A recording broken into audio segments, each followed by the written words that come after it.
নমস্কার বন্ধুরা, বাংলার খবরে আপনাদের স্বাগতম।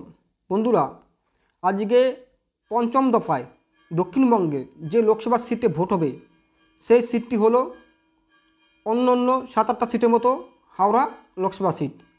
হাওড়া লোকসভা সিটই খুবই গুরুত্বপূর্ণ সিট, কেননা এই হাওড়া লোকসভা সিটে বলা যেতে পারে তৃণমূলের একটা দুর্গ বা গড়। আগে ছিল কংগ্রেসের, পরবর্তীকাল হলো সিপিএমের। যদিও এখানে কোনো গড় বলা যাবে না, অনেক জায়গায় লাল দুর্গ থাকে, হাতের দুর্গ কংগ্রেস দুর্গ থাকে, জোড়াফুলে দুর্গ তৈরি করছে, কিন্তু হাওড়াকে কোনো দুর্গ বলা যাবে না। হাওড়া বিভিন্ন সময় 1951-52 সালে সাধারণ নির্বাচন হয়, 2009 সাল বলা যেতে পারে, 2009 সাল বা 14 সাল পর্যন্ত বিভিন্ন সময় বিভিন্ন ব্যক্তি, কংগ্রেস হোক, নির্দল প্রার্থী হোক এবং সিপিএম হোক, তারা ক্ষমতার পরিবর্তন করেছে বা লোকসভার সিটে পরিবর্তন করেছে, ব্যক্তির পরিবর্তন ঘটেছে। এখানে কেউ দুর্গ বলা যেতে পারে না। এখানে প্রদেশ কংগ্রেসের সভাপতি এবং প্রখর রাজনীতিবিদ এবং দক্ষ সংগঠক রঞ্জন দাস মুন্সি, প্রিয় রঞ্জন দাস মুন্সি এখানকার 2বারের বা 3বারের এমপি হয়েছিলেন এই অঞ্চল থেকে। তাই জন্য এখানে কোনো গড় বলা যাবে না। এটা যে পেরেছে তখনই সে থাবা দিয়েছে।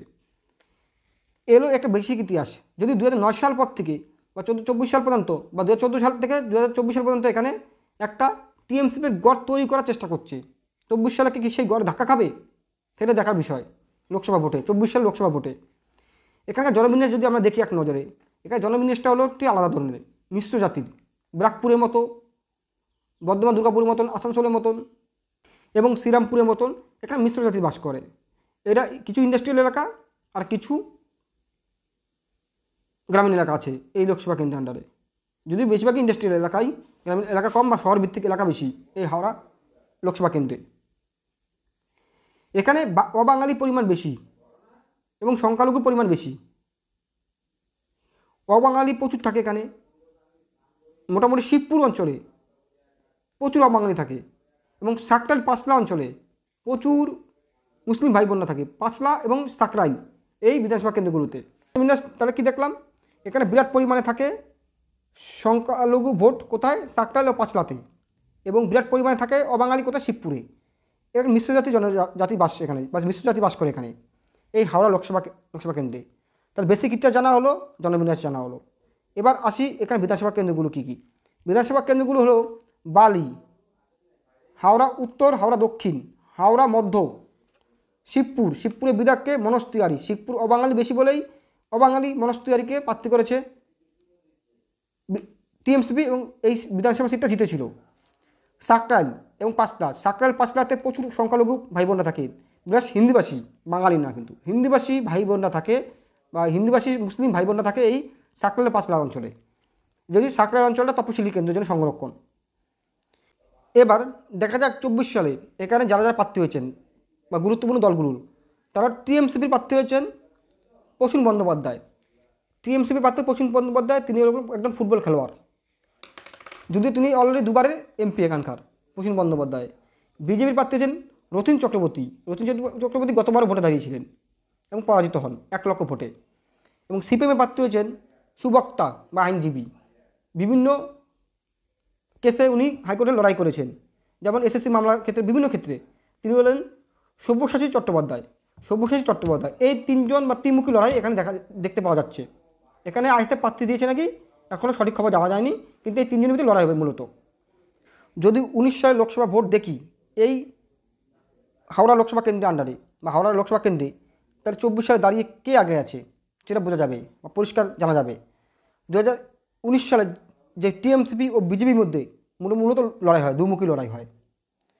টিএমসিপি প্রার্থী প্রসূন বন্দ্যোপাধ্যায় ভোট পায় 5,76,000 এবং প্রায় 47 থেকে 48% ভোট। এবং তার নিকটতম প্রতিদ্বন্দ্বী যিনি পরাজিত হন বিজেপির রথীন চক্রবর্তী পেয়েছিলেন 4,72,000 ভোট, প্রায় 40% কাছাকাছি ভোট। প্রায় 1 লক্ষ মার্জিনে ভোটে জেতেন প্রসূন বন্দ্যোপাধ্যায় এবং 7 থেকে 8% ভোট। এ হলো 19 সালে দাঁড়িয়ে, যদি বিচার করি 24 সালে দাঁড়িয়ে টিএমসিপি অনেকটা এগিয়ে আছেন। 1 লক্ষ ভোট, 7-8% ভোটার, এবং ওর প্রাপ্ত ভোট বললাম কত, প্রায় 5,76,000 ভোট হলো প্রসূন বন্দ্যোপাধ্যায়, প্রায় 47% ভোট। তার নিকটতম প্রতিদ্বন্দ্বী রথীন চক্রবর্তীর ভোট 4,72,000, প্রায় 40% ভোট। এবং 2 বছর পরে এখানে বিরাট আকার থাবা বসায় টিএমসিপি। সাতখানা বিধানসভা কেন্দ্র, সাতখানা বিধানসভা জয়লাভ করে টিএমসিপি। প্রায় 1 লক্ষ যে ভোটে এগিয়েছিল টিএমসিপি 19 সালে, সেটা প্রায় 2,14,000, প্রায় 1,10,000 ভোটে নিয়ে যায়। ভোটে বেশি বেশি লিড পায় এই সাতখানা বিধানসভা কেন্দ্রে। সাতখানা যেতেই কে টিএমসিপি। প্রায় 7-8% ভোট ছিল, প্রায় 16% ভোট নিয়ে যায় টিএমসিপি। 7-8% ছিল 19 সালে, 16% ভোটে নিয়ে যায়। একইভাবে ওখানে যেমন 40% ভোট পেয়েছিল 19 সালে বিজেপি, এখানে 34% ভোট পায়। টিএমসিপি 47-48% ভোট পেয়েছিল 19 সালে, এখানে 50% ভোট পায়। প্রায় বিজেপি ভোট প্রায় 6% কমে যায়, এখানে টিএমসিপি 3% ভোট বেড়ে যায়। সেই জায়গায় দাঁড়িয়ে অনেকটা জমি খুঁজে পায় টিএমসিপি 19 সালের নিরিখে 21 সালে। 19 ও 21 সালের নিরিখে টোটালে বিচার করলে 24 সালে টিএমসিপির বিশাল একটা গড় বা দুর্গ বলা যেতে পারে। যদিও আমি প্রত্যেকটা ভিডিওতে বলে থাকি রাজ্যের রাজনীতিতে দুর্নীতি, সেই দুর্নীতি নিয়ে একটা ফ্যাক্টর কাজ করবে এই অঞ্চলে। অবাঙালি প্রচুর থাকে এখানে, বিরাট একটা সংখ্যা থাকে অবাঙালি, এবং অবাঙালি মুসলমানও প্রচুর থাকে সাকলের পাঁচটা অঞ্চলে। প্রতিনিয়ত রামনবমীর দিন বা বিভিন্ন অনুষ্ঠানে এখানে কিন্তু দাঙ্গা একটা পরিবেশ তৈরি হয়, কম বেশি দাঙ্গা তৈরি হয়। এই বালি অঞ্চল বা হাওড়া অঞ্চলে দাঙ্গার পরিবেশ পাঁচটা সাকরালে আমরা দেখেছি।